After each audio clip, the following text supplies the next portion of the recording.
బ్రహ్మర్షి పితామహ పత్రిజీ గారికి ఆత్మ ప్రణామములు, వంశీ మాస్టర్ గారికి ఆత్మ ప్రణామములు, గీతాచార్యులైన శ్రీకృష్ణ పరమాత్మకి ఆత్మ ప్రణామములు, అర్జునుల వారికి ఆత్మ ప్రణామములు, వేద వ్యాస భగవాన్ల వారికి ఆత్మ ప్రణామములు, విఘ్నేశ్వర్ల వారికి ఆత్మ ప్రణామములు, గీతామాతకు ఆత్మ ప్రణామములు.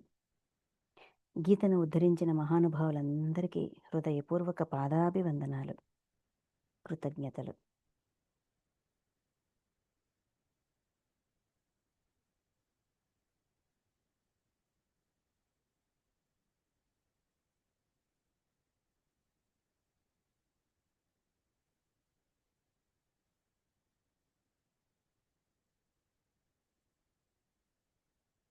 ఓకే మాస్టర్స్, మనం శ్రీమద్ భగవద్గీతలోని 18వ అధ్యాయంలోని ఆఖరి శ్లోకాలు ఈరోజు అధ్యయనం చేసుకోబోతున్నాం. నిన్న 58వ శ్లోకం వరకు చెప్పుకున్నాము. ఈరోజు 59 నుంచి 78, కరెక్ట్గా 20 శ్లోకాలు. ఇందులో ఇంకా ఏం చెప్తున్నారు? నిన్న మనకి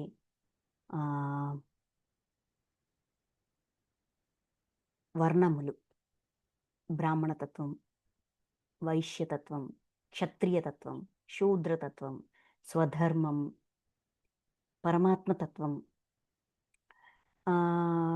ఎంత ప్రయత్నం చేసినా కూడా ఆ పరిస్థితిలో ఒక పని చేసేటప్పుడు మనం అది గుణరహితము అని ఎందుకు అనుకుంటాము? ఏ పాపాలు అంటవు అని ఎందుకు చెప్పారు? దాని వెనక అర్థము ఆంతర్యము ఏంటి? అవన్నీ నిన్న శ్లోకాల్లోన అయింది. అంటే పని చేసేటప్పుడు ఒక పని మొదటి జన్మల్లోన కేవలం అనుభవం కోసమే మనం చాలా పనులు చేస్తాం.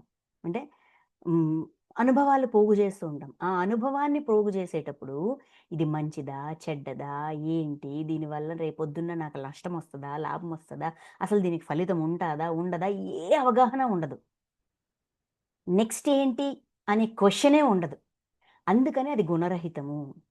చేసేవాడి కోణంలో పాపంలే అంటవు, చేయాలనిపించి చేశాను, ఇందులో తప్పేముంది అన్నంతగా భావన ఉంటుంది కాబట్టి అలా అనుకుంటాము. కాకపోతే ఎప్పుడైతే అది మళ్ళీ తిరిగి మన జీవితంలోకి ఫలితం, దాని యొక్క ప్రతి చర్యకి ప్రతిచర్య ఉంటుంది అనే ఈ విశ్వనియమం యొక్క ఈ విశ్వనియమం అప్లై అవుతుంది. ఎవరికైనా అప్లై అవుతుంది. మనుషులకే అప్లై అవుతుంది, దేవుళ్ళకి దేవతలకి అప్లై అవ్వదు అని మనం అనుకుంటాం. కానీ అందుకే అక్కడ ఏం చెప్తారు? మేము కూడా ఈ విధంగానే చేసి వాటి యొక్క ఫలితాలు ఎప్పుడైతే మా జీవితాల్లోకి వచ్చాయో అప్పుడు మాకు అది అర్థమయ్యింది. ఏమి ఇస్తే అది పొందుతాము, ఇలాంటి పని చేస్తే ఇంత బాధ ఉంటుంది అని ఫలితం ద్వారానే విషయం బోధపడింది. అప్పుడు ఎలాగయ్యా జీవితం అనే ప్రశ్నలు మొదలవుతాయి. అప్పుడు భగవంతుడి మీద విశ్వాసం మొదలవుతుంది. భగవంతుడిని ఎప్పుడైతే మనం విశ్వసించడం మొదలు పెడతామో ఆయన సత్యాన్ని, సరి అయిన మార్గాన్ని, ఇది ఇది ఇది ఇది అని మనకి తెలియజేస్తూ ఉంటారు. ఈ విధంగా ఆయన గురించి, అంటే ఆ పరమాత్మ గురించి పూర్తిగా అవగాహన చేసుకొని తెలుసుకొని, ఓహో వీళ్ళు కూడా ఇలాగ జన్మ పరంపరలో ఇలాగ రకరకాల జన్మల్లో రకరకాల విషయాల్ని నేర్చుకుంటూ ఈరోజు అంత ఉన్నతమైన స్థితిలో ఉన్నారు. ఎవరైనా సరే, ఏ ఆత్మ అయినా సరే ఆ ఉన్నతాత్మగా పరమాత్మగా మారాలంటే ఈ విధంగా జన్మలు తీసుకుంటూ నేర్చుకుంటూ వృక్షరాజ్యము, జంతురాజ్యము, ఇలాగా మానవ రాజ్యము ఇలా వస్తూ రావాల్సిందే అనే అవగాహన అయ్యాక అదే మార్గాన్ని ఫాలో అవుతూ ఫలితమే ఆధారంగా, కర్మఫలం ఆధారంగానే జ్ఞానం పొందుతూ ఏమిస్తే ఏం పొందుతాము అనే అవగాహన పెంచుకొని ఇచ్చేటప్పుడు, ఒక పని చేసేటప్పుడు ఆ జాగ్రత్త తీసుకుంటూ, ఇంక ఫలితం మీద కాదయ్యా, చేసి ముందుకు ఏమొచ్చిందో దాన్ని అవగాహన చేసుకుని దాన్ని జ్ఞానంగా మార్చడమే నా పని అని ఇలాగా నిష్కామ కర్మ, నైష్కర్మ్య సిద్ధి, ఈ విధంగా ప్రయాణం ఉంటుంది అని ఒక క్లారిటీ, ఒక తీర్మానం ఇచ్చారు. బ్రహ్మప్రాప్తి, నైష్కర్మ్య సిద్ధికి మార్గం చెప్తాను అని చెప్పి ఈ మొత్తం ఈ ప్రాసెస్ అంతా కూడా ఎక్స్ప్లెయిన్ చేశారు కదా. చేశాక మరలా రిపీట్ చేస్తారు. అర్జున, నీ కోసం మళ్ళీ చెప్తున్నాను విను అని ఒక చిన్న రిపీట్ అనమాట. ఏమంటాము, సార్ ముక్తాయింపు అంటారు. ఎంతసేపైనా సబ్జెక్ట్ చెప్పండి. ఫైనల్‌గా ఆ సబ్జెక్ట్‌లోని మెయిన్ పాయింట్స్ ఒక హాఫ్ అన్ అవర్ చెప్పాము. మెయిన్ పాయింట్స్ ఒక 5, 6 అలాగా నోట్ చేసుకొని ఫైనల్‌గా ముక్తాయింపు అని ఇది ఈరోజు మనం తెలుసుకున్నామని ఒక్క నిమిషంలో చెప్పేసేయండి. అప్పుడు ఈ ఈ ఈ పాయింట్స్ ఏంటంటే ఆ క్లాస్‌లో ఆ అరగంట సేపు విన్న విషయాల్ని గుర్తు చేస్తది. అవి రిజిస్టర్ అవుతాయి. అని ముక్తాయింపు ఖచ్చితంగా ఉండాలి అని చెప్పేవారు అప్పుడు సారు. ఎప్పుడు చెప్తారు. అదే విధంగా ఇక్కడ ఈ మొత్తం 18 అధ్యాయాలకి ఈ శ్లోకాలు, ఈ 10, 12 శ్లోకాలు ముక్తాయింపు అనుకోవచ్చు. సో, చూద్దాం ఏం చెప్తున్నారు. అహంకార వశమున 59వ శ్లోకం. అహంకార వశమున నేను ఈ యుద్ధమును చేయను అని నీవు నిశ్చయించుకొనుట వృధా. ఏలనన నీ స్వభావమే యుద్ధము చేయుటకు నిన్ను పురికొల్పును. అర్జునుడి హృదయంలో ఉన్న మొదటి ప్రశ్న. యుద్ధం చేయడానికొచ్చారు, కానీ యుద్ధం చెయ్యను అంటున్నారు. నేనిలా ఎందుకున్నానో నాకు తెలియట్లేదు. నాకు నేను అర్థం కావట్లేదు అని ఒక మాట చెప్తారు. అక్కడే మొదలైంది కదా విషాదయోగం. అందుకు చెప్తున్నారు. అహంకార వశమున ఈ యుద్ధము చెయ్యను అని నీవు నిశ్చయించుకొనుట వృధా. ఎందుకు యుద్ధం వరకు వచ్చాము? యుద్ధంకొచ్చిన తర్వాత ఇంత నష్టం జరుగుతదని తెలీదా? కానీ వచ్చాం. ఎందుకలాగా? ఎందుకంటే ఆ వాస్తవాన్ని సృష్టించుకుంది మనమే. ఈ వాస్తవాన్ని ఏ కారణంగా సృష్టించుకున్నాము? అహంకార కారణంగా సృష్టించుకున్నాం. ఓకే. సో, ఇది ఆల్రెడీ సృష్టించుకున్న వాస్తవం. కాబట్టి నేను చెయ్యను అని అనడం వేస్ట్. వృధా. ఏలనన నీ స్వభావమే యుద్ధము చేయుటకు నిన్ను పురికొల్పును. స్వభావం. అది స్వధర్మం. ఆ స్వభావంలోనే ఉంది. ఆ స్వభావంలో ఉంది కాబట్టి ఇక్కడికొచ్చాం. ఈ వాస్తవం నువ్వు సృష్టించుకున్నదే ఆ ఎరుక తెచ్చుకో. ఎందుకు సృష్టించుకున్నాను? ఈ వాస్తవం ద్వారా నేనిప్పుడు ఏం నేర్చుకోవాలి? ఇంత అవగాహన వచ్చినా కూడా నేనెందుకు యుద్ధానికి ముందుకొచ్చాను? అంటే ఇక్కడున్న అర్జునుడికి అవేర్‌నెస్ వచ్చింది. కానీ లోపల అంతరంగంలో ఇంకా ఆ మోహము ఉంది.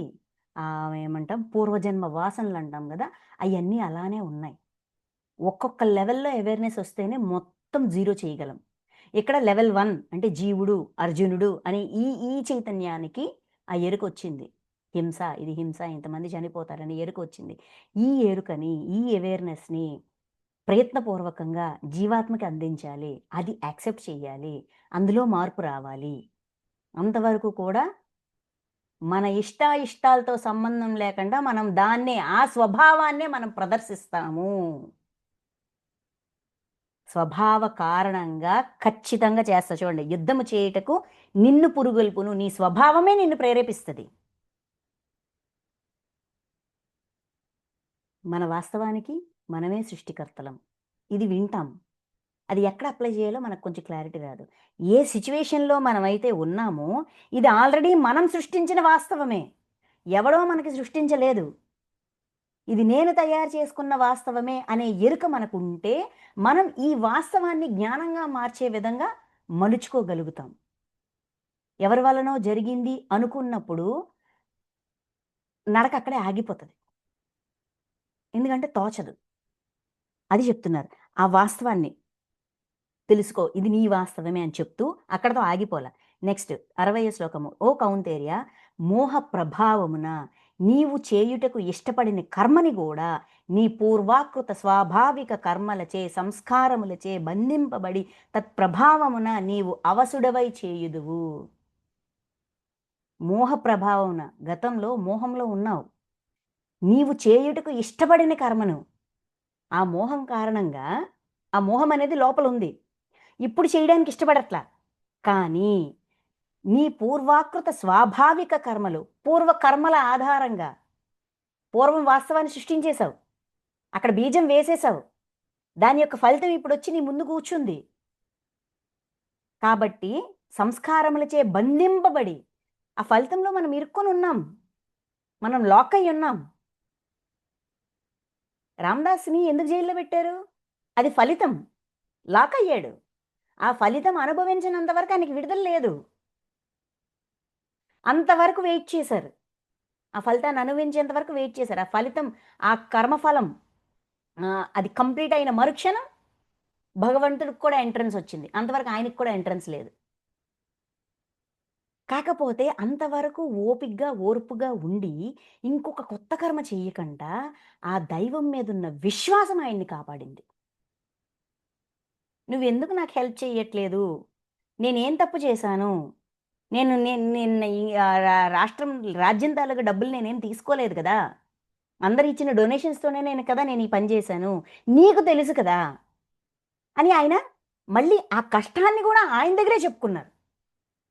ఆ రాజుగారికి చెప్పలేదు, రాణిగారికి చెప్పలేదు, బంధించిన వాళ్ళకి చెప్పలేదు, కొట్టిన వాళ్ళకి చెప్పలేదు, ఎవరికీ చెప్పలేదు. ఎవరికి చెప్పారు? ఆ భగవంతుడి దగ్గరే చెప్పుకున్నారు. "నీకు కష్టమొచ్చినా నా దగ్గర రా.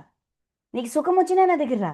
ఏ క్షణంలోనైనా సరే నా మీద విశ్వాసాన్ని వీడకు" అని చెప్తుంటారు. ఎందుకంటే, మనం మళ్ళీ కొత్త కర్మ మోహం వల్లో, అహంకారం వల్లో, కోపం వల్లో, బాధ వల్లో, దుఃఖం వల్లో మళ్ళీ ఒక కొత్త కర్మలో ఇరుక్కోకుండా ఆయన గైడ్ చేస్తారు. స్వాంతనిస్తారు. అనుభవించాలి. అనుభవించాలి. ఇంకొంత టైముంది. ఇంకొంత టైముంది. నీదే ఇది నీదే. నేనేమివ్వలేదు. ఇది నీదే. తెలుసుకో. ఎరుక తెచ్చుకో. బంగారు నేనున్నాను. భయపడకు. ఇది నీదే అనే స్వాంతనిస్తారు. కర్మఫలం అనుభవించాలి. చూడండి ఎంత క్లియర్‌గా చెప్తున్నారు. ఇష్టపడని కర్మను గూడా చేయడానికి ఇప్పుడు మనకు అంగీకరించట్లేదు. ఎవరి మీదకి అరవడానికి మనసొప్పట్లేదు. 4 మాటలనాలా, తిట్టాలా, లేదంటే వీడు వీడు ఈ సంస్థ డబ్బులు తీసేసుకుంటున్నాడు, వీడు ఉపయోగించేసుకుంటున్నాడు, అవన్నీ కళ్ళ ముందు కనిపిస్తున్నాయి. మనకలాగ అనిపిస్తుంది. అలాగ అనిపించిన విషయాన్ని నలుగురికి చెప్పకూడదనుకుంటుంటాం. కానీ నోరు జారిపోతుంటాం. ఎందుకలాగా? ఆ గుణం ఇంకా బతికే ఉంది. అక్కడివిక్కడ, ఇక్కడివక్కడ చెప్పే గుణం ఇంకా బతికే ఉంది. అపార్థం చేసుకే గుణం ఇంకా బతికే ఉంది. అందుకే నీ పూర్వాకృత స్వాభావిక కర్మలచే బంధింపబడి స్వభావాన్ని ఇంకా మార్చలేదయ్యా. తత్ప్రభావమున నీవు అవసుడవై చేయుదువు. వశమై మరి జేస్తాం. అది చేసినప్పుడే ఎంత వద్దనుకున్నా గూడా నా నోరు జారిపోతున్నాను. నా వాక్కు మీద నాకు గ్రిప్ లేదు. కరెక్ట్ కాదు. వాక్కు మీద నాకు గ్రిప్పుండాలి. ఆలోచన మీద కూడా నాకు పట్టుండాలి. నేనిలా ఉండకూడదు అనే పట్టుదల అప్పుడు కదా వస్తది. అంతవరకు రాదు గదా! అందుకని నువ్వు అనుకున్నా గూడా నువ్వు చేస్తావు. అది నీకు తెలియట్లేదు. అది నేను తెలియజేస్తున్నాను. పోనీ ఇలా ఎందుకంట? 61 అర్జునా! శరీర రూప యంత్రములను అధిరోహించిన సర్వ ప్రాణుల హృదయముల యందు అంతర్యామిగానున్న పరమేశ్వరుడు తన మాయ చేత వారి వారి కర్మలను అనుసరించి వారిని భ్రమింపజేయుచున్నాడు. ఆ చెయ్యకూడని పని చేసేటప్పుడు కూడా మనం ఏమనుకుంటాము? ఇక్కడ మన స్థానంలో ఉండి మన అభిప్రాయాన్ని తెలియజేస్తున్నారు. భగవంతుడు మాయలో ఉంచి ఏంటిది బొమ్మల్లాగా మనతో ఆడుకుంటున్నాడు. ఇదంతా భగవంతుడిచ్చాడని జెప్పి అనుకుంటాం. కానీ వారి వారి కర్మలను అనుసరించి మనం ఏ కర్మలైతే చేశామో వాటి ఫలితాన్నే మనం అనుభవిస్తున్నామనే ఎరుక లేని కారణంగా భగవంతుడు మనల్ని మాయలో ఉంచి మన చేత ఈ పని చేయిస్తున్నాడని అనుకుంటుంటారు. శరీర రూప యంత్రములను అధిరోహించిన సర్వప్రాణుల హృదయముల యందు ప్రతి ప్రాణి శరీరం అనేదాన్ని యంత్రం అంటున్నారు. ఆ యంత్రాల్లో ఎవరున్నారు? చైతన్యం, ఆత్మ చైతన్యం ఉంది. హృదయముల యందు అంతర్యామిగానున్న పరమేశ్వరుడు. ప్రతి ఒక్క ప్రాణికి పరమాత్మతో కనెక్టివిటీ ఉంది. నిర్మాణమయ కోశం ద్వారా పరమాత్మతో కనెక్టివిటీ ఉంది. తన మాయ చేత వారి వారి కర్మలను అనుసరించి వారిని భ్రమింపజేయుచున్నారు. పరమేశ్వరుడే మనల్ని భ్రమలో పరమేశ్వరుడే చేస్తున్నారు. భగవంతుడు చేయిస్తున్నాడు. దేవుడు ఆడుకుంటున్నాడు. బొమ్మలు చేసి ఆడుకుంటున్నాడనే భ్రమలో ఉండిపోతున్నారు. మీ కర్మఫలాలే మీరు అనుభవిస్తున్నారనే సత్యాన్ని చూడలేకపోతున్నారు. తెలుసుకోండి అని చెప్తున్నారు. చెప్తూ అంటే మనం ఎక్కడ పొరపాటు చేస్తున్నాము? ఆ పొరపాటు చేయకుండా మనల్ని ఎరుకపరుస్తున్నారు. భ్రమల్లో ఉండకండి. భ్రమ దాటండి. సత్యమేంటి? ఏదిస్తే అది పొందుతాం. మన వాస్తవానికి మనమే సృష్టికర్తలం. మన స్వభావం మారనంత వరకు ఆ స్వభావాన్నే మనం ప్రదర్శిస్తుంటాం. అందుకని దృష్టి స్వభావం మీద ఉండాలి. అంటే మనం దాన్ని ఎప్పుడైతే ప్రదర్శిస్తుంటామో మనకి ఎరుకుండాలి. నేను వద్దనుకుంటున్న ఈ పని ఎందుకు చేస్తున్నాను? దీన్ని నేను మార్చాలి. ఆ పట్టుదల రావాలా. ఆ శ్రద్ధ రావాలా. అందుకని మన మన చేతల పట్ల, మన చర్యల పట్ల, మన మాటల పట్ల, మన ఆలోచనల పట్ల మనకి ఎరుకుండాల. అది ఉన్నప్పుడు, ఎందుకయ్యా నేను ఇలాగున్నాను? ఇలాగొద్దనుకుంటున్నా, ఇలాగే ఎందుకున్నాను? నాకిది నచ్చట్లేదు. నేను మార్చుకుంటాను. నాకు హెల్ప్ చెయ్యి అని వెంటనే ఆయన దగ్గరికెళ్తాం. చూడండి. ఓ భారత అన్ని విధములుగా ఆ పరమేశ్వరునే శరణుజొచ్చుము. అందుకని ఈ కన్‌ఫ్యూజన్, ఈ జంజాటం అనేది ఎవ్వడికైనా ఉంటది. శరీరం ఏసుకొచ్చిన ఎవ్వడికైనా ఉంటది. ఈ జంజాటం వచ్చినప్పుడు, ఈ జంజాటంలో ఉన్నప్పుడు, ఈ ఇరకాటంలో ఉన్నప్పుడు ఎరుక తెచ్చుకో. నేనెలా ఉండకూడదనుకుంటున్నాను, నేనలా ఉన్నాను అంటే, ఇక్కడ ఏదో తేడాగా ఉంది. భగవంతుడా నాకు సమాధానం కావాలి. అందుకే శరణు జొచ్చు. అన్ని విధములుగా ఆ పరమేశ్వరునే శరణుజొచ్చుము. ఎందుకంటే ఆయన దగ్గరికి వెళ్తే ఏది ధర్మము, ఏది అధర్మము, ఏది సత్యము, ఏది అసత్యము, ఏది కర్మ, ఏది ఫలితము అని లెక్కపు జెప్తారు. ఆ క్లారిటీలిస్తారు. పరమే పరమాత్మన్నా, భగవంతుడన్నా ధర్మము. ధర్మం అంటే ఆయనే, ఆయనంటే ధర్మం. ఏది ధర్మం, ఏది సత్యం, ఏది అసత్యమైన క్లారిటీ ఇచ్చే వ్యక్తి. సీనియర్. ఎందుకంటే ఆయన ఈ పరిస్థితులన్నీ రుచి చూసి పడి ఆ స్థితికెళ్లారు. సో, మన బాధ కూడా ఆయనకి అర్థమవుతది. బాధ అర్థం కానోడిచ్చే సలహా వేరు. బాధ అర్థమైన వాడు, అనుభవించిన వాడు, అనుభవ జ్ఞానం ఉన్నవాడిచ్చే సలహా సరియైన సలహా అవుతది. అందుకని పరమేశ్వరునే శరణుజొచ్చుము. అతని కృప చేతనే పరమ శాంతిని, శాశ్వతమైన పరమ పదమును పొందగలవు. ఎందుకు శరణుజొచ్చాలి? ఎందుకు సరెండర్ అవ్వాలి? ఎందుకు ఆయన దగ్గరికెళ్ళాలి? ఈ క్వెషనేసుకొని ఎందుకు ఆయన దగ్గరికెళ్ళాలి? ఎందుకంటే ఆయన కృపచే ఆయన వెంటనే రెస్పాండ్ అవుతారు. సమాధానం ఇస్తారు. స్వాంతనిస్తారు. అప్పుడు ఆ అలజడి, ఆ జంజాటం అంతా కూలవుతది. కూల్ డౌన్ అవుతాం. శాంతమొస్తది. అప్పుడు ఏం చెయ్యాలి అని బుర్రకి తోస్తది. కార్యము దాని యొక్క చేత దాన్నెలా సరి జేసుకోవాలనే ఆలోచన తడతది. ఆ ఆలోచనని ఆచరణలో పెడతాం. దాని నుంచి బయటకొస్తాం. అలాగే ప్రతి సిట్యుయేషన్‌లో గూడా మనకొచ్చే ప్రతి అడ్డంకు, ఆటంకం, బాధ, వేదన ప్రతి దానికి కూడా శరణుజొచ్చు. సరెండర్ అవ్వు. నేను హెల్ప్ చేస్తాను. అంటే మనం సరెండర్ అయినా, అవ్వకపోయినా ఆయన హెల్ప్ చేయడానికి రెడీ. సరెండర్ అయితే మనకు అర్థమైసేస్తది. ఇది ఇలా చేశాను కాబట్టి ఈరోజు ఇదిలా వచ్చింది. అందుకే నేను ఇలాంటి పనులు చేస్తున్నాను. అందుకే నాకు ఇలాగ అనిపిస్తుంది. సాయం చేయాలనిపిస్తుంది. కొంతమందికి చేయాలనిపిస్తుంది. కొంతమందికి చేయాలనిపించట్లేదు. ఈ వ్యత్యాసం ఏంటి? ఇది సరికాదు గదా! ఎందుకు ఇలాగున్నాను నేను? నిమిషానికి 10 డౌట్‌లొస్తాయి మనకి. ఆ 10 డౌట్‌లకి 100 సమాధానాలు ఇవ్వగల సమర్థత, సత్యం తెలిసిన వ్యక్తి ఆయనే. భగవంతుడు, మాస్టరు, గురువు ఏదైనా అనుకోండి. మనకి ఎవరి మీద విశ్వాసం ఉంటే అది. ఓకే. చెప్తూ ఈ విధముగా అత్యంత రహస్యమైన జ్ఞానమును నేను నీకు అందించితిని. ఈ జ్ఞానమంతా రహస్యం అని ఎందుకన్నారండి? ఇక్కడ అర్జునుడి మనస్తత్వాన్ని తెలుసుకొని మరి చెప్తున్నారు.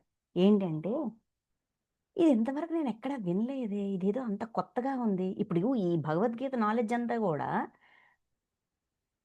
హ్మ్. బ ఇది ఇది దీని లోతులు తెలియనంత వరకు కొట్టుకోమని, చంపుకోమని హ్మ్. దాన్ని విపరీత అర్థమే విన్నాను. అందుకని ఇది టచ్ చేయకూడదు. ఇది టచ్ చేసినోడు ఎవరికీ కాకుండా పోతాడు అనే అభిప్రాయాలున్నాయి. ఉన్నాయా లేదా? అంటే మన దృష్టిలో ఇది రహస్య జ్ఞానం. ఎప్పుడో చచ్చిపోయిన ముందో లేపోతే ఏంటిది ఆహ్, వ ముసలితనంలోనో చదవాలే తప్ప యంగ్‌గా ఉన్నప్పుడు, చిన్న పిల్లలుగా ఉన్నప్పుడు ఇది చదవకూడదు. దాన్ని రహస్యంగా ఉంచాలి. పుస్తకాన్ని దాసేయాలి అనే అభిప్రాయం ఎవరిది?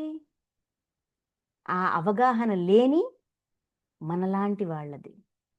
అదే విధంగా అర్జునుడు కూడా ఇది రహస్యంగా ఉంచబడింది. అందుకే ఇంతవరకు బయటికి రాలేదు అనే అభిప్రాయం ఉంది. నువ్వు రహస్యంగా అనుకుంటున్నావు గదా! పోనీ ఈ రహస్యాన్నే నీకు చెప్తున్నా. నీ దగ్గర ఓపెన్ చేశాను ఈ రహస్యాన్ని. ఈ విధముగా అత్యంత రహస్యమైన జ్ఞానమును నేను నీకు అందించితిని. మీరు రహస్యంగా భావిస్తున్న జ్ఞానాన్ని నేను ఓపెన్‌గా చెప్పేసా. ఇప్పుడు నీవు ఈ పరమ గోప్యమైన జ్ఞానమును పూర్తిగా గ్రహించి నీకిష్టమైన రీతిగా ఆచరింపుము. రహస్యాన్ని ఓపెన్ చేసేసాను కదా! దాన్ని అర్థం చేసుకో. పూర్తిగా గ్రహించి, గ్రహించు గ్రహణ శక్తి. గ్రహించు అంటే అర్థం చేసుకో, అవగాహన చేసుకో. నీకిష్టమొచ్చిన రీతిగా ఆచరింపుము. యథా ఇచ్చసి తదా కురు అర్జున. ఆ శ్లోకం ఇది. ఏమేం చెప్పాలో చెప్పా. మీ దృష్టిలో రహస్యంగా ఉన్న జ్ఞానాన్ని నేను రహస్యాన్ని ఓపెన్ చేసేసా. ఏదో పిడికిల్లో ఏదో ఉంది, ఏముంది అంటే ఏం లేదు. అందరికీ తెలిసిన నాలెడ్జే. తెలియలేదు కాబట్టి రహస్యం అనుకుంటున్నారు. కానీ ఇది అందరికి తెలిసిన నాలెడ్జే. పోనీ మీ దృష్టిలో రహస్యం గదా! అది గూడా ఓపెన్ చేసేసా. చెప్పేసా. ఇప్పుడు నీ నిర్ణయం నీది. యథా ఇచ్చెసి తదా కురు. నీకిష్టమైన రీతిగా ఆచరింపుము. అర్థం చేసుకో. అవగాహన చేసుకో. నీకెలా చేయాలనిపిస్తే అలా చెయ్యి అని చెప్తూ, సమస్త గోప్య విషయముల యందును పరమ గోప్యమైన నా వచనములను మరి ఒక్కసారి వినుము. రహస్యాలన్నిటిలోకి రహస్యం అనే ఫీల్ ఉంది గదా! మళ్ళీ చెప్తున్నా విను. ఇదేం రహస్యం గాదు. నేర్చుకున్నవాడు వెతికి దీన్ని దెలుసుకొని మరి నేర్చుకున్నాడు. సో, ఇది ఓపెన్ సీక్రెట్. ఇది సీక్రెటే గాదు అని చెప్తూ మరలా చెప్తా. మళ్ళీ ఎక్స్‌ప్లెయిన్ చేస్తా కాలంటే. నీవు నాకు అత్యంత ప్రియుడవు అగుట వలన నీకు మిక్కిలి హితమును గూర్చి వచనములు మరలా చెప్పుచున్నాను. మళ్ళీ చెప్తున్నా. ఎందుకు అంటే అత్యంత ప్రియుడవు. భగవంతుడికి ప్రియుడుగా ఉన్నారంట అర్జునుడు. ఎందుకు? తాను మారాలనుకుంటున్నాడు. ధర్మంలో ఉండాలనుకుంటున్నాడు. తనలో కరుణ ఉద్భవించింది. ఎవరిని చంపకూడదనే భావన ఇక్కడున్న అర్జునుడిలో స్టార్ట్ అయ్యింది. ఇక్కడ వీడు స్టార్ట్ చేశాడంటే ఖచ్చితంగా దాన్ని జీవాత్మ వరకు, ఆత్మ వరకు ఎక్కిస్తారు. అప్‌లోడ్ చేస్తారు. అందుకని మారాలనుకుంటున్నాం కాబట్టి, జ్ఞానవంతులం అవ్వాలనుకుంటున్నాం కాబట్టి, మళ్ళీ చెప్తున్నా. అత్యంత ప్రియుడవి. మారాలనుకుంటున్నాం కాబట్టి. ఓకే. నెక్స్ట్ శ్లోకం చూడండి. ఓ అర్జున మరలా చెప్తున్నానన్నారు గదా! రిపీట్‌గా చెప్తున్నానన్నారు. ఓ అర్జున నీవు నాయందే మనస్సును నిలుపుము. నా భక్తుడవు కమ్ము. నన్నే సేవింపుము. నాకు ప్రణమిల్లుము. ఇట్లు చేయుట వలన నన్నే పొందగలవు. ఇది నా ప్రతిజ్ఞాపూర్వకముగా నేను చెప్పుచున్న మాట. ఏలనన నీవు నాకు అత్యంత ప్రియుడవు. మళ్ళీ చెప్తున్నారు. అత్యంత ప్రియుడవు. సరే ఫస్ట్ నుంచి. నా యందే మనస్సును నిలుపుము. మనసులో భగవంతుడి పట్ల విశ్వాసాన్ని ఎంత వరకు కుదిరితే అంత పెంచుకో. మనసులో విశ్వాసాన్ని పెంచుకో. నెక్స్ట్ నా భక్తుడవు కమ్ము. మనసున నిలుపుము. నా భక్తుడవు కమ్ము. ఆ నమ్మకాన్ని అంటే ఇక్కడ మనసులోనే గాదు, చైతన్యంలో కూడా విశ్వాసాన్ని పెంచుకోమంటున్నారు. నన్నే సేవింపుము. సేవా మార్గంలో ఉండు. ఎవరికి ఏంటిది ఎవరికి హెల్ప్ చేస్తున్నా, ఎవరికి సర్వీస్ చేస్తున్నా గూడా వాడు నీకు నచ్చిన దైవం అనుకుని సేవ చెయ్యి. అందరిలోన దైవాన్ని చూడగలగాల. చేసే ప్రతి పని దైవమే. ఎందుకు? నేను దైవంగా మారడానికి నేను ఈ పని చేస్తున్నాను. ఇక్కడ 2 కోణాలున్నాయి. నేను దైవంగా మారడానికి నేను ఈ సేవ చేస్తున్నాను. ఇది నా ప్రాయశ్చిత్తం అనే ఎరుక ఉంచు. అనుకోకుండా ఒక అవకాశం వచ్చింది. చేస్తున్నాము. మనకు నచ్చని వాడికి చేస్తున్నాం. అప్పుడేంటి? నేను మారడానికి వీడికే చెయ్యాలా? ఇంకెవడికి చేసినా అయిపోద్ది కదా! అని ఒక వితండవాదం వస్తది మనకి. అప్పుడు వాడు నచ్చినవాడు, నచ్చనివాడు, నచ్చనివాడు కాదు. వాడు దైవము. వాడు నాకు నచ్చిన మహాదేవుడు. వాడు నా కృష్ణుడు, లేదంటే నా రాముడు, నా శ్రీనివాసుడు, నా లక్ష్మీదేవి, నా లలితాదేవి అనుకో. అప్పుడు చేయగలుగుతావు. మనకి అడ్డొస్తుంటది. మన అహం మనకి అడ్డుపడుతుంటాడు. అప్పుడు ఇలాగనుకో. నేను దైవంగా మారాలంటే నేను సేవలో ఉండాల. ఖచ్చితంగా ప్రాయశ్చిత్తంగా భావించి ప్రతీదీ సేవగా మార్చుకోగలగాల. సో, అది కూడా చెయ్యి. ఇలాగ ఒక్కొక్కటి ప్రతి దాంట్లోన ఎక్కడెక్కడ మనం పొరపాట్లు చేస్తున్నాం, ఎక్కడెక్కడ వాటిని సరి చేసుకోవాలి అని చెప్తూ, నాకు ప్రణమిల్లుము. వినయంతో ఉండు.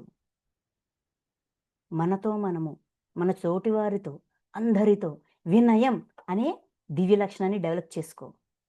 ఇట్లు చేయుట వలన నన్నే పొందగలవు.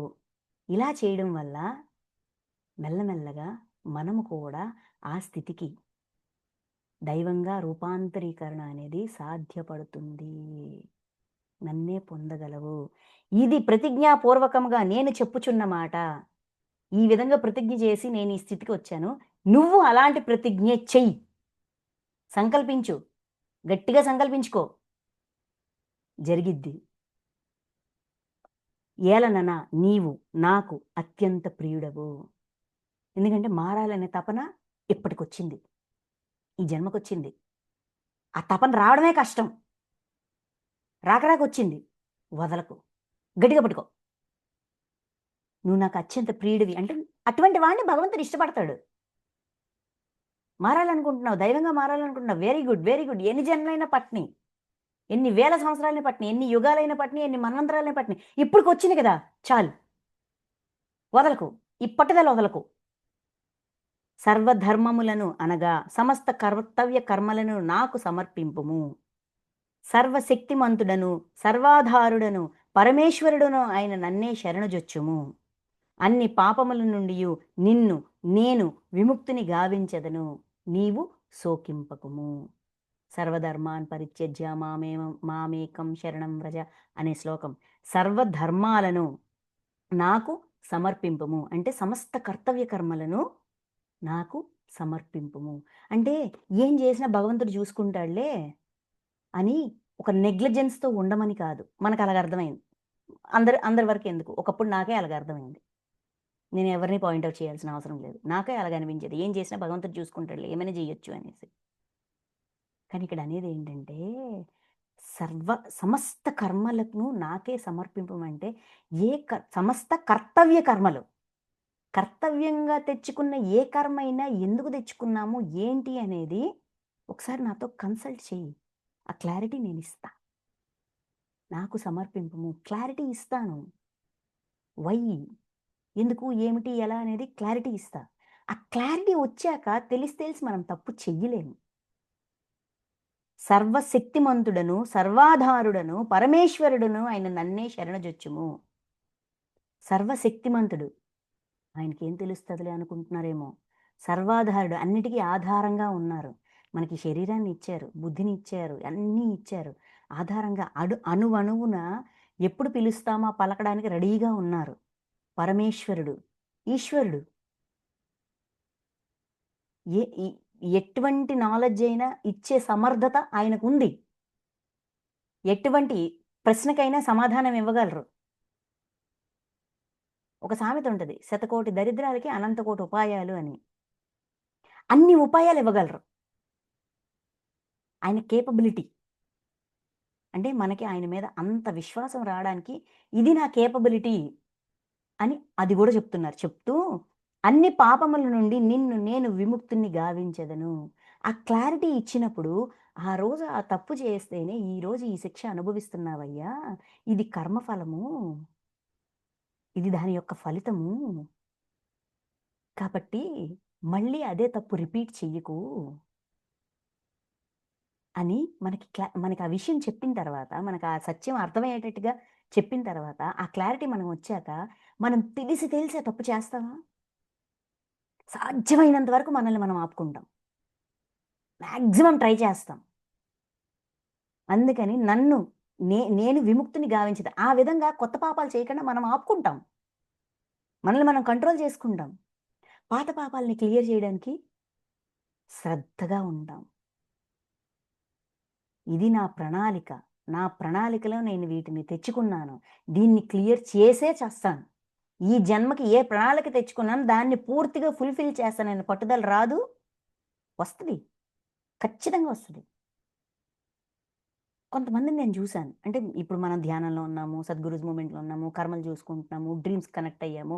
మన సినిమా మనకు క్లియర్‌గా 16 ఎంఎంలోన కనిపిస్తుంది. 24 ఎంఎంలోన 3డీ ఏంటి 5డీలో కనిపిస్తుంది. కానీ అవి చూడని వాళ్ళు, ఆ అవగాహన లేని వాళ్ళు కూడా ఉన్నారు. చాలామందున్నారు. ఒక ఎగ్జాంపుల్. నాకొక వ్యక్తి తెలుసు. ఆయనకి తల్లిదండ్రులంటే చాలా ఇష్టం. చాలా అంటే చాలా ఇష్టం.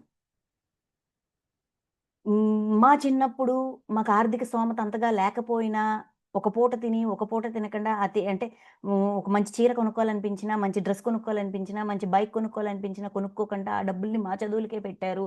ఇంత సాక్రిఫైస్ చేశారు మా పేరెంట్స్ మా కోసమని, పూర్తిగా వాళ్ళకి సరెండర్ అయిపోతారాయన. ఆయన భర్తయ్యాడు, తండ్రయ్యాడు, తాతయ్యాడు, ఎంతయినా కూడా 100% సరెండరెన్స్.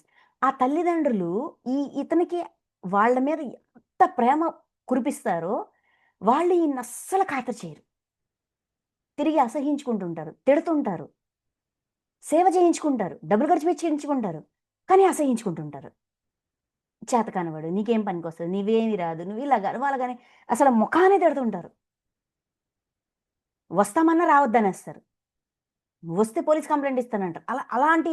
అలాంటి పర్సన్స్ కూడా చూసా. అంత ఎలా ఉన్నా గూడా, అయ్యో! మా నాన్నకి నా మీద ఎందుకింత కోపముంది? ఈ కోపం వల్ల కూడా ఆయన ఆవేశం, ఆయన హెల్త్ పాడవుతుందే. సో, నేను ఆయన్ని అలాగ కూడా డిస్టర్బ్ చేయకూడదని జెప్పి, ఆ బాధ కూడా ఆయనే అనుభవిస్తూ, ఇంతంటే ఇంత పిసరంత కూడా ద్వేషం రాదు.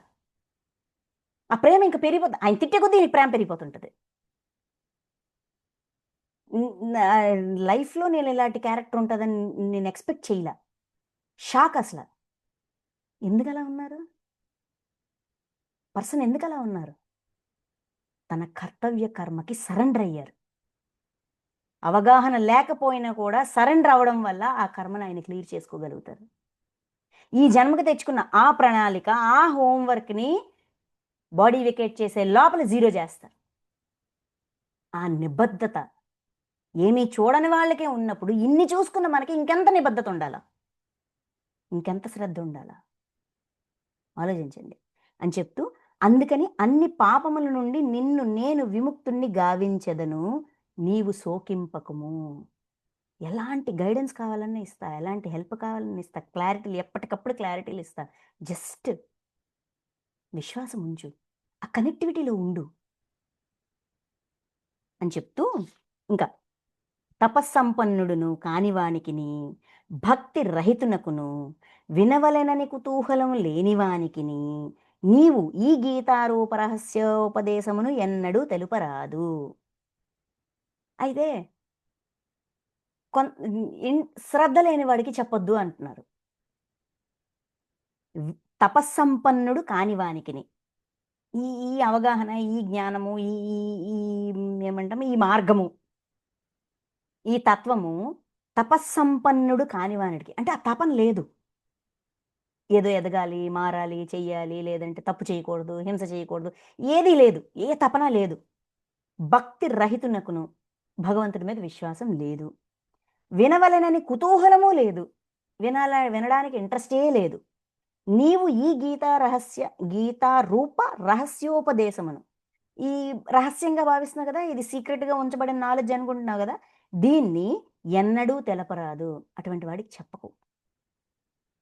అట్లే నాయందు దోషదృష్టి గలవానికి ఎన్నడూ ఈ ఉపదేశము తెలుపరాదు. కృష్ణుడు అట్టాంటోడంట, ఇట్టాంటోడంట, దేవుడని అంటారు గానీ, దేవుడు ఆడుకుంటాడు, దేవుడు బాధ పెడతాడు, బాధ పెట్టేవాడు దేవుడు ఎలాగవుతాడు. ఇలాగ దోషాలు.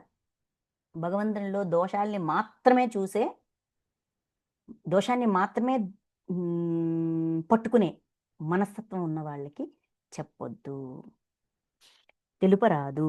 నాయందు పరమ భక్తి కలిగి ఎందుకు తెలుపరాదు? పలానా వాళ్ళకి చెప్పొద్దని చెప్పారు. అదేంటి భగవంతుడికి భేదభావం ఎందుకుంది? ఎందుకంటే, ఇలాంటి అవగాహన లేని వాళ్ళ దగ్గర మనం చెప్పామనుకోండి, వాళ్ళ అవగాహనని మనకెక్కించే ప్రమాదం ఉంది. మనదే అరాకొర విశ్వాసాలు. అంటే ఏంటిది గాలికి ఆరిపోయే దీపం లాంటి విశ్వాసాలు మనవి. విశ్వాసం లేని వాడి దగ్గరికి వెళ్లి అది కాదంట, ఇదంట, అదంట అని చెప్తే లాజిక్కులు తీస్తారు. ఆ లాజిక్‌లు విన్నప్పుడు మళ్ళీ మన విశ్వాసం తటపటాయిస్తది. ప్రమాదం భగవంతుడికి కాదు మనకి. మళ్ళీ మనం దారి తప్పిపోయే ప్రమాదం ఉంటది. అందుకని ఎరిగి, ఎరుక ఉంచుకో. మళ్ళీ మనల్ని మనం దారి తప్పించుకునే పనులు చెయ్యొద్దు అని చెప్తున్నారు. చెప్తూ నాయందు పరమభక్తి కలిగి, ఈ పరమ గోప్యమైన గీతోపదేశమును నా భక్తుల హృదయములలో పదిలపరచువాడు నన్నే పొందును. ఇందేమాత్రము సందేహము లేదు. విశ్వాసంతో ఉంటూ, ఇందులో ఉన్న నాలెడ్జ్‌ని, ఈ విషయాల్ని, ఈ సత్యాన్ని, ఈ విధానాన్ని విశ్వాసం ఉన్న వాళ్ళ హృదయాల్లో, నా భక్తుల హృదయాల్లో, ఆ భగవంతుడి మీద విశ్వాసం ఉన్న వాళ్ళకి ఇది ఎక్స్‌ప్లెయిన్ చేసి, ఇది తెలియజెప్పేవాళ్ళు ఏమంటాం నన్నే పొందును. అంటే ఆ స్థితికి, ఆ పరమాత్మ, ఆ భగవంతుడు ఉన్న స్థితికి ఖచ్చితంగా అప్‌గ్రేడ్ అవుతారు. ఎందుకంటే ఇప్పుడు మనకు తెలిసిన విషయాన్ని నలుగురితో పంచుకున్నప్పుడు అంటే అది తెలుసుకోవాలనే కుతూహలం, ఆ విశ్వాసం ఉన్నవాడితో పంచుకునేటప్పుడు మనం ఎంతవరకు అవగాహన చేసుకున్నాం మనకర్థమవుతది. అర్థమవ్వడం వల్ల మన విశ్వాసం పెరుగుతది. వినేవాడు ఇంకో 4 క్వెషన్స్ వేస్తూ వాళ్ళలో విశ్వాసం ఇంకొంచెం పెంచుకుంటాడు. ఇలాగ ఇదేంటంటే ఇద్దరికీ హెల్ప్ అవుతదనమాట. సో, ఇలాగ ఒకరికొకరు సహాయం చేసుకుంటూ, తెలిసింది చెప్పుకుంటూ, ఆ విశ్వాసంతో ఇంకొంచెం క్వెషన్ చేసుకుంటూ, ఇలాగ ఇద్దరు డిస్కస్ చేసుకునేటప్పుడు ఏమవుతదంటే, ఆ విశ్వాసం ఇంకొంచెం, ఇంకొంచెం పెరిగి, ఆయనతో కనెక్టివిటీ ఇంకా, ఇంకా పెరిగి, మెల్లగా మనల్ని మనం ఆ స్థితికి దైవంగా మారడానికి ఇది హెల్ప్ అవుతది. మారుతాము. ఇందేమాత్రము సందేహము లేదు. ఈ ప్రాసెస్‌లో ఇంకా ఫాస్ట్‌గా మారడం అనేది సాధ్యమవుతది. అప్‌గ్రేడ్ అవ్వడం, ఉన్నతత్వం వైపు ప్రయాణం చేయడం, ఉన్నతంగా ఎదగడం, చైతన్యాన్ని విస్తృతపరుచుకోవడం. పదాలేమైనా గావచ్చు. అది జరుగుతాదయ్యా డౌటే లేదు. అందుకే ఏ ఏ వ్యధ, సొద అయినా విశ్వాసం ఉన్నోడి దగ్గర చెప్పుకో. లేనోడి దగ్గర చెప్పుకోకు అని చెప్తున్నారు. చెప్తూ నాకు ప్రీతిని గూర్చినట్టి కర్మలనాచరించు మనుష్యులలో అతనిని మించిన భక్తుడెవ్వడునూ లేడు. నాకు ప్రీతిని గూర్చునట్టి కర్మలనాచరించు మనుష్యులలో. అంటే భగవంతుడికి నచ్చిన పనులు. భగవంతుడికి ఎలాంటి పనులు నచ్చుతాయి? ధర్మబద్ధమైన పనులే నచ్చుతాయి. అటువంటి పనులు చేసిన మనుష్యులలో ఇలాగా ఈ నాలెడ్జ్‌ని స్ప్రెడ్ చేసే ఆ ధర్మాత్ముడు, ఆ ధర్మ మార్గంలో నడవడానికి, ధర్మంలో మాత్రమే ఉండడానికి నిర్ణయించుకున్నవాడు, మారాలనుకున్నవాడే నాకు చాలా నచ్చుతాడు. అంతేగాక అతని వలె గాని, అతనిని మించిన గాని నాకు ప్రియుడైన వాడు భూమండలమున మరి ఎక్కడను మరి ఎవ్ మరి ఒకడెవ్వడును భవిష్యత్తులోను ఉండబోడు. ఆ టైంకి వాడే. ధర్మ మార్గంలో ఉండాలని ప్రయత్నించే వాళ్ళే చాలా తక్కువ అని చెప్తున్నారిక్కడ. అంత నిబద్ధతతో, అంత శ్రద్ధతో, అంత పట్టుదలతో అలానే ప్రయాణం చేసేవాళ్ళు చాలా తక్కువ. ఆ టైమ్ లైన్‌కి, ఆ క్షణానికి వాడే. మళ్ళీ ఇంకోడొచ్చేంత వరకు, ఇంకొకడు తయారయ్యేంత వరకు.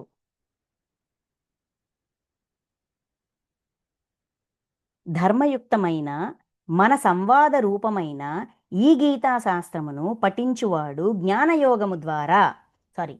యజ్ఞము ద్వారా నన్ను పూజించువాడని నా అభిప్రాయము. ధర్మయుక్తమైన మన సంవాదము. అంటే ఇక్కడ అర్జునుడికి, కృష్ణుడికి జరుగుతున్న డిస్కషన్ దేనికి సంబంధించి? ఏది ధర్మము, ఏది అధర్మం అనే క్లారిటీలిచ్చే డిస్కషన్. అందుకే ధర్మయుక్తమైన సంవాదము. ఈ గీతా శాస్త్రంను పఠించువాడు.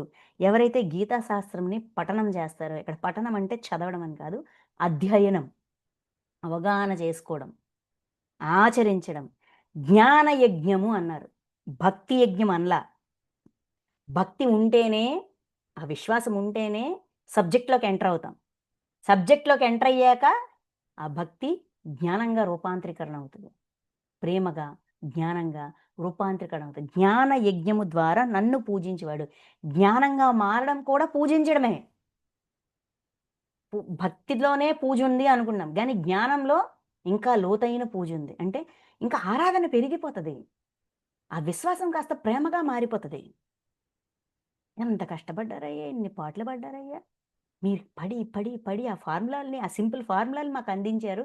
మేమింకా ఈజీగా ఎదగొచ్చని, చాలా థాంక్స్ అని ఆ కృతజ్ఞత పెరుగుతది. ఆ ప్రేమ పెరుగుతది. అది కూడా పూజే. అంటే భక్తి నుంచి జ్ఞానం. జ్ఞానంగా మారుతాం. ధర్మము, అధర్మము అని ఏది అధర్మము, ఏది అధర్మము అని తెలుసుకుని జ్ఞాన సముపార్జన అనేది స్టార్ట్ అయ్యిద్ది. శ్రద్ధాధరములు గలవాడును, దోషదృష్టి లేనివాడును అయిన మనుష్యుడు గీతాశాస్త్రమును వినుట వలన కూడా పాప విముక్తుడై పుణ్యకర్మలను ఆచరించువారు పొందు ఉత్తమ లోకములను పొందును. శ్రద్ధుంది, ఆదరముంది, దోషదృష్టి లేదు. అటువంటి వాళ్ళు గీతాశాస్త్రం వినుట వలన ఆ శ్రద్ధున్నప్పుడు వింటాం. విని ఊరుకుంటామా? అది నేనవ్వాలనుకుంటాం గదా! అనుకున్నప్పుడు దాన్ని ఆచరిస్తాం కదా! ఆ విధంగా వాడు కొత్త పాపాలు చేయడు. చేస్తే మంచి పని చేస్తాడు. లేదంటే మానేస్తాడు. సో, వాడు కూడా పుణ్యకర్మలు చేయువాలు లోకములు అంటే ఉత్తమమైన జన్మలే తెచ్చుకుంటాడు. ఎందుకంటే వాడిలో వినడం వల్ల స్టార్ట్ అయింది. అంటే శ్రద్ధ. శ్రద్ధ, ఆదరము, దోషదృష్టి ఇవి దాటితే అది కూడా సాధ్యమే. ఇంక పాపకర్మలు చెయ్యం. పాపరహితుడే పుణ్యకర్మలు ఆచరించి వాళ్ళు పొందు స్వర్గాది లోకములను పొందుతారు అన్నారు. అంటే పాపాలు చేయడు. పుణ్యం మీద శ్రద్ధ ఉంటది. పుణ్యాలు చేస్తాడు. దాని యొక్క ఫలితాన్ని అనుభవిస్తాడు.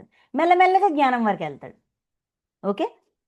ఓ పార్థ, ఈ గీతా శాస్త్రమును నీవు ఏకాగ్ర చిత్తముతో వింటివా? ఓ ధనంజయ, అజ్ఞానజనితమైన నీ మోహము పూర్తిగా నశించినదా? ఇంతవరకు చెప్పిన విషయాలన్నీ ఏకాగ్ర చిత్తముతో, ఏకాగ్ర చిత్తం అంటే ఏక దృష్టితో విన్నావా? దృష్టి మళ్లించకుండా, అటు ఇటు ఆలోచన లేకుండా చాలా శ్రద్ధగా విన్నావా? ఏకాగ్రం, ఏకమై విన్నావా? అజ్ఞానజనితమైన నీ మోహము పూర్తిగా నశించినదా? అజ్ఞానం వల్ల, తెలియనితనం వల్ల ఏ మోహమైతే ఉత్పన్నమైందో, నీలో ఏ మోహం ఉందని నువ్వు తెలుసుకున్నావో అది నశించిందా? ఎలా నశింపజేసుకోవాలో అర్థమయ్యిందా? ఈ ప్రశ్నతో ఈ సంభాషణ, కృష్ణార్జున సంభాషణ అనేది ఎండ్ అయ్యింది. శ్రీమద్ భగవద్గీతలో కృష్ణుడు చెప్పిన శ్లోకాలు, జ్ఞానము, డౌట్ క్లారిఫికేషను, డిస్కషన్ అంతా ఈ శ్లోకంతో కంప్లీట్ అయింది. ఇది కంప్లీట్ అయ్యాక ఆయన ఒక ప్రశ్నతో ఆపారు కదా, కృష్ణుడు ఒక ప్రశ్నతో ఆపారు. దానికి అర్జున ఉవాచ, అర్జునుడు పలికెను, ఓ అచ్యుత, నీ కృపచే నా మోహము పూర్తిగా తొలగినది, స్మృతిని పొందితిని, ఇప్పుడు సంశయ రహితుడనైతిని, కనుక నీ ఆజ్ఞను తలదాల్చెదను. ఇప్పుడు నీ కృపచే, మీరిచ్చిన ఈ నాలెడ్జ్ వల్ల మోహము పూర్తిగా తొలగినది. బయట వచ్చిన అంటే ఇక్కడ అర్జునుడికి వచ్చిన కన్ఫ్యూజన్ క్లియర్ అయింది. మోహం ఎంతవరకు ఉంది, ఏంటి అనేది అర్థమైంది. బయట క్లారిటీలు వచ్చాయి. స్మృతిని పొందితిని, తిరిగి ఒక ఏమంటాము బ్యాలెన్స్లోకి వచ్చా. ఇప్పుడు సంశయరహితుడనైతిని, డౌట్లన్నీ క్లారిఫై అయ్యాయి, కనుక నీ ఆజ్ఞను తలదాల్చెదను, మిమ్మల్నే ఫాలో అవుతా. మీరు ఏ నాలెడ్జ్ అయితే ఇచ్చారో ఆ నాలెడ్జ్ని ఆచరిస్తూ మిమ్మల్ని ఫాలో అవుతా అని అర్జునుడు సమాధానం ఇచ్చారు. ఇక్కడి నుంచి సంజయు వాచ, ఇదంతా కేవలం కృష్ణుడు అర్జునుడికి చెప్పడం, అర్జునుడు కృష్ణుడిని అడగడం, మళ్ళీ సమాధానాలు ఇవ్వడం అనేది వీళ్ళిద్దరి మధ్యనే కాదు, ఇంకొకరు చూస్తున్నారు. మనకి భగవద్గీత స్టార్టింగ్లో సీసీటీవీ కెమెరా సంజయుడు, ఆయన ఇదంతా విని, ఈ నాలెడ్జ్ అంతా విని, ఈ సంవాదన అంతా విని ఆయనకి వస్తుంది ఆనందము. ఆయన ఆనందాన్ని ఎక్స్ప్రెస్ చేస్తారు ఒక 5 శ్లోకాల్లో. సంజయు వాచ, సంజయుడు పలికని ఈ విధముగా శ్రీ వాసుదేవునకును మహాత్ముడైన అర్జునకును మధ్య జరిగిన సంవాదమును వింటిని, అది అద్భుతమైనది, తనువు పులకింపజేయుచున్నది. చాలా అద్భుతంగా ఉంది నాలెడ్జ్. అసలు ఎన్ని రకాలు, ఎన్ని విషయాలు, ఎన్ని తత్వాలు, ఎంత బ్రహ్మాండంగా ఉంది ఈ నాలెడ్జ్. ఇది చాలా బాగుంది, నాకు చాలా హ్యాపీగా ఉంది, నాకు తనువు ఒళ్ళు పులకిస్తుంది. ఒక ఏంటిది డోపమైన్ ఎఫెక్ట్ అంటారు, అది వచ్చినప్పుడు ఒక రకమైన పులకింత ఉంటుంది అనమాట, ఎక్స్టసీ అంటారు. అది నేను ఫీల్ అవుతున్నాను అని చెప్తూ, వేదవ్యాసుని కృప వలన దివ్య దృష్టిని పొందినవాడనై ఇవన్నీ వినగలిగానంటే ఎవరు దీనికి కారణం? వేదవ్యాస భగవానుడు. ఆయనిచ్చిన దివ్య దృష్టి వల్ల నాకు ఇంతటి అదృష్టం దక్కిందని చెప్పి ముందు ఆయనకి కృతజ్ఞతలు చెప్పుకుంటున్నారు. దివ్య దృష్టిని పొందిన వాడనై పరమ గోప్యమైన ఈ యోగమును ఇంతవరకు ఎవరి దగ్గర ఆయన వినలా, అంటే ఆయనకు కూడా ఇది తెలియలా, ఆయన వరకు అది రహస్యం. ఆ రహస్యం ఇక్కడ ఓపెన్ అయింది ఆయనకు కూడా. యోగేశ్వరుడైన శ్రీకృష్ణ భగవానుడు అర్జునునకు చెప్పుచుండగా నేను ప్రత్యక్షముగా వింటిని, ఆయన కృప వలన నాకీ అదృష్టం దక్కింది. ఆ యోగత్వంలో ఉన్న కృష్ణుడు ఈ అర్జునుడికి చెప్పడం వల్ల, ఆయన నాకు దివ్య దృష్టి ఇవ్వడం వల్ల నేను వెలగలిగాను అని వేదవ్యాసుడికి కృతజ్ఞత చెప్పుకుంటున్నారు. మనల్ని బాధపెట్టి, మనకి పెయిన్ ఇచ్చి, మన కర్మని గత జన్మల్లో ఎక్కడో కాలం పొరల్లో దాక్కుని ఉన్న మన బీజాన్ని చూసుకోవడానికి మనల్ని ప్రేరేపిస్తారు చూసారా? మనల్ని బాధపెట్టేవాడు. మన మన కేటగిరీలో, మన దృష్టిలో. నన్ను బాధపెట్టాడు అని అనుకుంటాము. వాడికి కృతజ్ఞతలు చెప్పాల. ఎందుకంటే వాళ్ళ కాస్త పెయిన్ ఇవ్వకపోతే మనకి బుద్ధి రాదు. ఆ బుద్ధిని మనం ఇంకొంచెం పదును పెట్టం.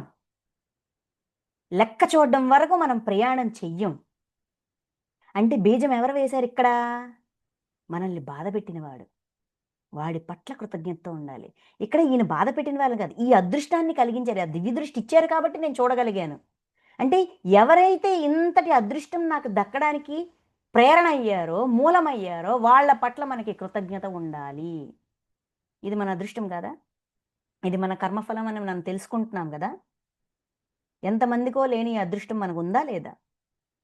అందుకు మనం వాళ్ళ పట్ల చూపించాల్సింది ద్వేషమో, పగో, ప్రతీకారమో కాదు. కృతజ్ఞత. ఎప్పుడైతే కృతజ్ఞత పెంచుతామో క్షమ గూడా సహజంగా పెరిగిద్ది. నెక్స్ట్. ఓ రాజా! ధృతరాష్ట్ర! శ్రీకృష్ణ భగవానుకును, అర్జునునికును మధ్య జరిగిన గోప్యమైన ఈ సంవాదము పుణ్యప్రదమైనది. అద్భుతమైన ఈ సంవాదమును అనుక్షణము పదే పదే స్మరించుచు నేను నిరంతరము ఆనందమున ఓలలాడుచున్నాను. ఇది చాలా అద్భుతంగా ఉంది ఈ నాలెడ్జు. ఆ విన్న విషయాలనే మళ్ళా మళ్ళా నేను నెమరు వేసుకుంటున్నాను. పదే పదే గుర్తు చేసుకుంటున్నాను. చూడండి ఒక మంచి సినిమాకెళ్ళొస్తే అబ్బబ్బబ్బా! ఏం మాట్లాడారు, ఏం జెప్పారు, ఎంత బాగా పోర్ట్రే చేశారు డైరెక్టర్. అక్కడ ఆ సందర్భంలో ఆ డైలాగ్ భలేగుంది, ఇది బావుంది, ఆ సినిమా ఆ మూవీ బావుంది, లేదంటే ఆ డాన్స్ బావుంది, లేదంటే ఇది బావుంది, అది బావుందని చెప్పుకుంటామా లేదా? నెమరు వేసుకుంటామా లేదా? అలాగా ఆయన విన్న ఆ నాలెడ్జ్‌ని అబ్బబ్బా! ఈ డౌట్ అడిగినప్పుడు ఈ ఆన్సర్ ఇచ్చారు. ఈ డౌట్ అడిగితే ఈ ఆన్సర్ ఇచ్చారు. అబ్బబ్బబ్బా! ఎంత బావుంది, ఎంత బావుందని ఆయన పదే పదే దాన్ని నెమరు వేసుకుంటున్నారు. మరలా మరలా తలంచుకొని మరి ఆనందపడుతున్నారు. అంటే మరలా మరలా తలంచుకుంటే ఏమవుతది? అది రిజిస్టర్ అయిపోతది. మన బుద్ధిలో, మన బ్రెయిన్‌లో, మన ఆలోచనల్లో, మన చైతన్యంలో, మన విచక్షణలో, మన మనస్సులో కూడా అది స్థాపన అయిపోద్ది. మరిచిపోకుండా ముద్రపడిపోద్ది. అందుకయన పదే పదే దాన్ని స్మరిస్తూ ఉన్నారు. ఓ రాజా! అత్యంత విలక్షణము, పరమాద్భుతము, అపూర్వము అయిన ఈ ఆ శ్రీహరి రూపమును పదే పదే స్మరించుచు, రూపాన్ని గూడా ఆయన ఊహించుకుంటున్నారు. నేను పొందుచున్న సంభ్రమాశ్చర్యములకు అవధియే లేదు. ఎన్ని రకాలుగా ఎంత నాలెడ్జ్ అంటే మొత్తం ఆయన చరిత్రంతా ఇక్కడ పెట్టేశారు గదా! అది అలా తలుచుకుంటుంటే నాకు షాకు, హ్యాపీనెస్సు, ఎక్స్‌టసీ అన్నీ మిక్స్‌డ్ ఫీలింగ్సొస్తున్నాయి. తత్ప్రభావమున మరలా మరలా హర్షోల్లాసములతో పులకితాగ్రుడగుచున్నాను. ఆ ప్రభావంతో హర్షము, ఉల్లాసము, ఉత్సాహము దాంతో నేను బాగా చాలా హ్యాపీగా ఉన్నాను. అంటే ఆయన యొక్క ఆనందాన్ని ఆయన ఎక్స్‌ప్రెస్ చేస్తున్నారు. ఆ పరమానందంలో పదాలు కరువవుతాయిలెండి. అది చెప్తూ ఆఖరి శ్లోకం. ఎత్ర యోగీశ్వర కృష్ణో ఎత్ర పాదో ధనుర్ధరః ఆ శ్లోకం. ఓ రాజా! యోగేశ్వరుడైన శ్రీకృష్ణ భగవానుడును, గాంధీవధారి అయిన అర్జునుడును ఉండు చోట సర్వ విజయములను, సకల ఐశ్వర్యములను, సుస్థిరమైన నీతియు ఉండును అని నా నిశ్చిత అభిప్రాయము. వాళ్ళిద్దరు ఎక్కడుంటారో అక్కడ ఇవన్నీ ఉంటాయి అనేది అర్థం. ఆంతర్యం ఏంటి? మనం అర్జునులం అవ్వాలా. మనం కృష్ణులం అవ్వాలా. అప్పుడే సంపద. సంపద అంటే ఏంటి? దైవీ సంపద. ఐశ్వర్యం అంటే ఏంటి? జ్ఞానం. విజయము. ఒక్కొక్క గుణాన్ని దాటి జయించాలి. ఒక్కొక్క దుర్గుణాన్ని సద్గుణంగా మారుస్తూ విజయాన్ని పొందాలి. ఇవన్నీ పొందాలి అంటే మనం అర్జునులము అవ్వాలి. అంటే దోషాన్ని దాటి నేను మారుతాను. నేనిలా ఉండను. తప్పులు చేశాను. తప్పుల్ని సరిచేసుకుంటాను. ఖచ్చితంగా మారుతాననే సంకల్పము ఉండాలి. ఆ సంకల్పంతో భగవంతుడికి కనెక్ట్ అవ్వాలి. మనం దైవంగా మారాలి. ఇద్దరూ ఉన్న చోట అంటే మనం అర్జునులం అవ్వాలి. తద్వారా కృష్ణులం గూడా అవ్వాలి. అప్పుడు ఇవన్నీ సుస్థిరమైన నీతి. పరిస్థితికి తగ్గట్టుగా మారిపోయే నీతి కాదు. స్థిరంగా ఉండే నీతి మనలో స్థాపన చేసుకోవాలి. అని నా నిశ్చిత అభిప్రాయము. ఇది నా opinion. This is my fixed opinion అని ఆయన ఈ విషయాన్ని చెప్తూ శ్రీమద్ భగవద్గీత అనేది ఇక్కడ ఎండ్ అవుతుంది, ఈ శ్లోకంతో పూర్తవుతుంది. సో మనం అర్జునులమవుతూ ఆ ప్రయాణం మొదలు పెడుతూ ఫైనల్గా కృష్ణుడు అయ్యేంత వరకు మన ప్రయాణాన్ని కొనసాగిద్దాం. Thank you masters, thank you so much.